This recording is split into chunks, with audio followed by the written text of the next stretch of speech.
ассалому алайкум дӯстон, хуш омадед ба шабакаи мо. Дар ин навор барои шумо тозатарин ва муҳимтарин хабарҳоро аз ҷаҳони ММО омода кардем. Барои ҳамин наворро то охир тамошо кунед. дӯстон, агар ба шумо ё шиносои шумо гузаштани граница дар кор бошад, пас мо ба шумо дӯстони худ Акай Умед ва Акай Ғуломро тавсия медиҳем. Ин дӯстони мо аллакай тӯли чанд сол мешавад ки дар хизмати мардуманд ва дар ин соҳа таҷрибаи калон доранд. Шуморо шофёрҳои таҷрибадор бо мошинҳои худ бароҳат ба граница бурда меоранд. Барои ҳамин худи ҳозир ба номерҳои дар рӯекран буда занг занед ва бо ин дӯстони мо граница гузашта ҳуҷҷатҳои худро хуб кунед. Роҳи сафед.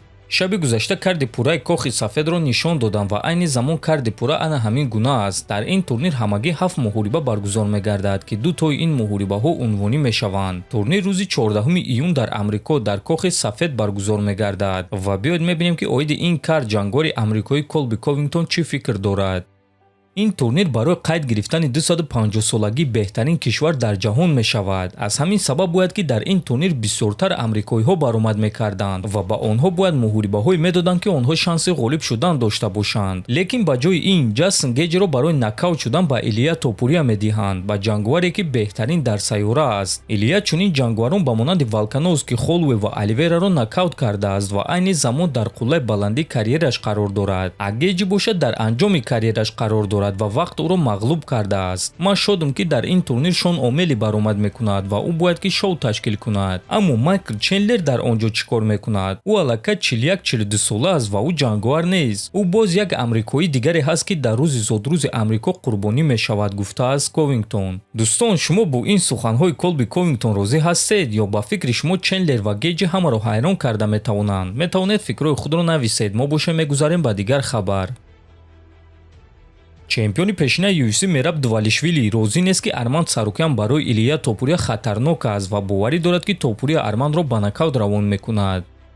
ман Арманд Сарукянро эҳтиром мекунам. ӯ ҷангвар ва варзигари беҳтарин аст, аммо аз сабабе ки Илия дар ин вазн чемпион аст ва ҳатто агар ки Арманд бо Илия муҳориба гузаронад, дар чунин ҳолат ҳам Илия аз рӯи стил Армандро шикаст медиҳад. Арманд Илияро ба замин афтонда наметавонад. бо ӯ гӯштин гирифтан ягон маъно надорад. ҳамон вақт Арманд маҷбур мешавад ки бо Илия дар стойка ҷангад ва Илия дар стойка Арманд Сарукянро ба нокаут равон мекунад. ин ҷавоби ман аст, гуфтааст Дувалишвили. ногуфта намонад ки айни замон маълум нест ки Арманд Сарукян муҳорибаи навбатии худро дар UFC кай ва зидди кӣ мегузаронад. Лекин бисёри мухлисони MMA муҳорибаи ӯро зидди Илия Топурия дидан мехоҳанд, чунки онҳо ҳардуяшон ҷавонанд, ҳардуяшон 29 солаанд ва ҳардуяшон дар қуллаҳои баландии карьерашон қарор доранд ва муҳорибаи онҳо хеле шавқовар шуда метавонист.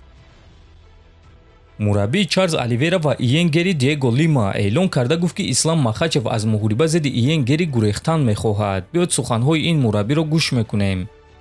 муҳорибаи навбатӣ мо бояд ки барои камарбанд шавад. ин чизро ҳама медонанд, лекин фикр мекунам ки Махачев кӯшиш мекунад ки аз ин муҳориба гурезад. ӯ медонад ки муҳориба зидди Иен Гери чӣ гуна хатарнок аст. Гери ҷангвари дар ҳақиқат сахт аст. ӯ хеле боақлона меҷангад, хуб ҳаракат мекунад. Билол Муҳаммад чанд муддат бо Ислам Махачев якҷоя тамрин карда буд ва ин чиз ба Билол Муҳаммад дар ҷанг зидди Иен Гери кӯмак карда натавонист. барои ҳамин бо ӯ низ ҳамин кор мешавад. ин муҳориба ба UFC дар кор аст. ин муҳориба ба мо дар кор аст ва ман умедворам ки муҳорибаи навбатии мо зидди Махачев мешавад, гуфтааст Лима. ва дӯстон, бояд гуфт ки эҳтимолан Ислам Махачев дар турнири UFC 330 рӯзи 15 август баромад карда метавонад. ана ки рақиби ӯ шуда метавонад ҳозирашда маълум нест, лекин яке аз довталабони асосӣ маҳз Иен Гери аст ва ӯ низ рақиби навбатии Махачев шуда метавонад. ба фикри шумо агар чунин муҳориба баргузор гардад, ки ғолиб шуда метавонад? фикрҳои худро нависед. ҳатман дар канали мо обуна шавед. то боздид. хонободу сарбаланд бошед.